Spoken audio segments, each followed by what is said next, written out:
রিজিক আপনার বস দেয় না, রিজিক আপনার চাকরি ক্ষেত্রের বস দেয় না, রিজিক আপনার ওই এমডি স্যার দেয় না। ওই এমডি স্যারের মতো কোটি কোটি এমডি স্যারকে খাওয়ান আল্লাহ পাক। কথা বুঝতে পারেন নাই? যদি বলে দাঁড়িয়ে রাখলে চাকরি হবে না, আপনি বলবেন এই চাকরির আমার দরকার নাই, আমি শশা বিক্রি করে খাবো, আমি মুদির দোকানদারি করে খাবো, আমি ছোট্ট উদ্যোক্তা হয়ে খাবো, তাও ভালো, দাড়ি তাও শেভ করবো না ইনশাল্লাহ। যেটা পারতি কথা, আমি রিজিক আল্লাহ পাক দিবেন ইনশাল্লাহ। তাওয়াক্কুল করেন, আল্লাহ পাক পাখিদেরকে যেমন করে খাওয়ায় আপনাকে খাওয়াবেন ইনশাল্লাহ। খাওয়াবেন ইনশাল্লাহ। আমাকে বলেন, এই সমুদ্রের নিচে কত প্রাণী আছে কেউ জানে? আচ্ছা, ওদেরকে ঘুষ খাওয়া লাগে, সুদ খাওয়া লাগে, ওদেরকে আল্লাহ বিরোধী করে কাজ করা লাগে? কে রিজিক দেয়? এই জমিনের মধ্যে কত প্রাণী আছে আমরা বাদ দিয়ে, মানুষকে বাদ দেন, অন্য কত মাখলুক আছে, লাখ লাখ কোটি কোটি আছে না? ওরা কি সুদ খায়, ঘুষ খায়, দুর্নীতি করে, মানুষের সম্পদ আত্মসাৎ করে? ওদেরকে কে খাওয়ায়? শুধু মানুষ আর জিন, এই দুইটা জাতি আছে যারা নিজেদেরকে মনে করে আমরাই রিজিকের মালিক। নাউজুবিল্লাহ।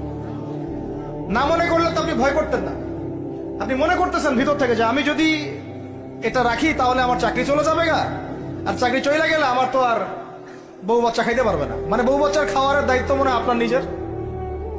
মনে করেন আল্লাহ না করুক, কথার কথা, মনে করেন আল্লাহ না করুক, বাংলাদেশে বড় কিছু হয়ে গেছে, বাংলাদেশ থেকে ধরেন 5 কোটি মানুষ নাই, গায়ে হইতে পারে না? পারে না। ওই যে যারা ওখানে 5 তলা 6 তলায় গিয়েছিল খাবার খাইতে, ওরা কি জানতো যে এরপরে এখানে পুরো মরতে হবে? জানতো? তো হঠাৎ করে আল্লাহর গজব আসতে পারে না?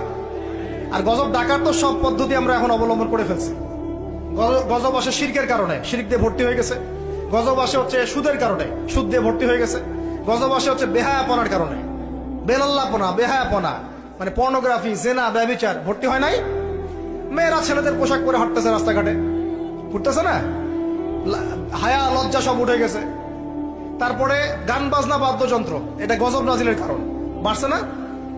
কিছু বলতে গেলে আপনাকে শাসাই দিবে উল্টা, আপনাকে শাসাই দিবে, এইরকম একটা অবস্থা। তারপরে একটা হচ্ছে গজব নাজিল হওয়ার, সেটা মাপে কম দেওয়া, ওই কমে শোয়াইবের মতো মানুষের সম্পদ অন্যায়ভাবে ঠকা খাইতো। এগুলো আমরা করি না? মানে শিরক, কুফরি, কেবর, অহংকার, জেনা, ব্যভিচার, মদপান, সুদ, এগুলো আমাদের মধ্যে ছড়াই গেছে না, যায় নাই? এমনকি সমকামিতাও তো ছড়াই নাই।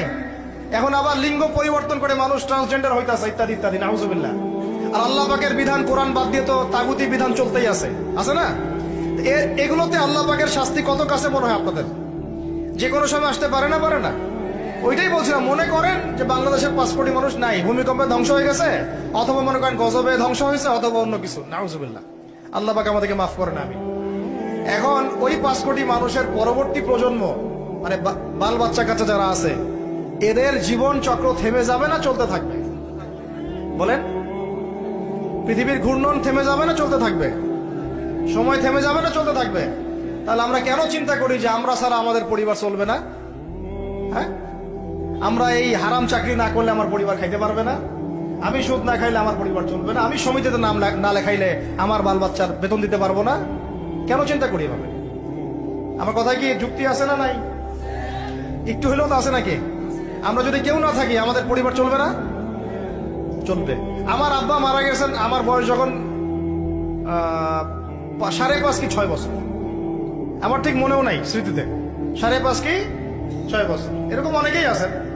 ছোটবেলায় বাবা, আমাদের নবী সাল্লাল্লাহু আলাইহি ওয়াসাল্লাম তো বাবা জন্মের আগেই ইন্তেকাল করছেন, করেন নাই? তো যখন আমার আব্বাদের জেনারেশন জীবিত ছিল, তখন তারা চিন্তা করতো আমাদের ছেলেরা কিভাবে খাবে, কি পড়বে, কোন বাসায় থাকবে, কি করবে, চিন্তা করতো না? এখন যে আমি ধরেন, এটা কত বছর, 2024, 98, 26 বছর থেকে আমি এতিম অবস্থায় আছি। কত বছর?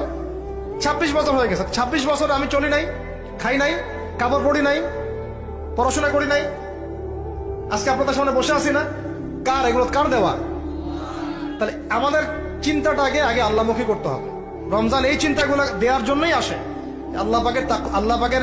আল্লাহ কনসিয়াসনেস, তাকওয়া মনের মধ্যে ঢুকানো, যে আল্লাহ আছেন আমার সাথে, আল্লাহ আমাকে দেখছেন, আমার কথা শুনছেন, আমার জীবনের সবগুলো ডিপার্টমেন্ট আমি আল্লাহ ভীতি দিয়ে ঢেলে সাজাবো।